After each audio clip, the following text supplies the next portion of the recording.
જૂનાગઢ જિલ્લામાં આયોજનબદ્ધ રીતે પ્રાકૃતિક કૃષિની મુહિમ આગળ વધી રહી છે। આ માટે ખાસ 31 માર્ચ 2025 સુધીમાં 3230 જેટલી તાલીમોનું આયોજન કરવામાં આવ્યું છે, જેમાં 60,695 જેટલા ખેડૂતોને પ્રાકૃતિક કૃષિ માટે પ્રેરિત કરવામાં આવ્યા છે।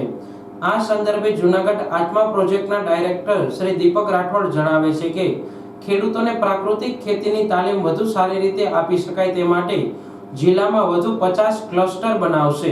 એક ક્લસ્ટરમાં 5 ગ્રામ પંચાયતને આવરી લેવામાં આવશે, જેમાં વધુ 50 ફોર્મ માસ્ટર ટ્રેનર અને 50 ટેકનિકલ માસ્ટર ટ્રેનર પ્રાકૃતિક કૃષિની તાલીમ આપશે। જિલ્લામાં જુદા જુદા તાલુકામાં પ્રાકૃતિક કૃષિની તાલીમ આપવા માટે 50 ક્લસ્ટર કાર્યરત છે અને વધુ 50 ક્લસ્ટર કાર્યરત થવાથી પ્રાકૃતિક ખેતીની મુહિમ જિલ્લામાં તેજીથી આગળ વધશે।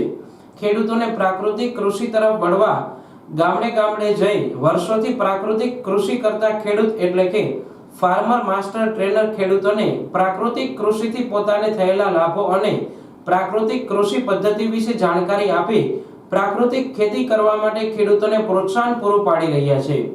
આ સાથે ખેતીવાડી વિભાગ માટે જોડાયેલા ગ્રામ સેવક આત્મા પ્રોજેક્ટના block technology manager, assistant technology manager, બાગાયત મદદનીશ, ખેતી મદદનીશ પણ પ્રાકૃતિક કૃષિ અંગેનું ટેકનિકલ જ્ઞાન ખેડૂતો સુધી પહોંચાડી રહ્યા છે।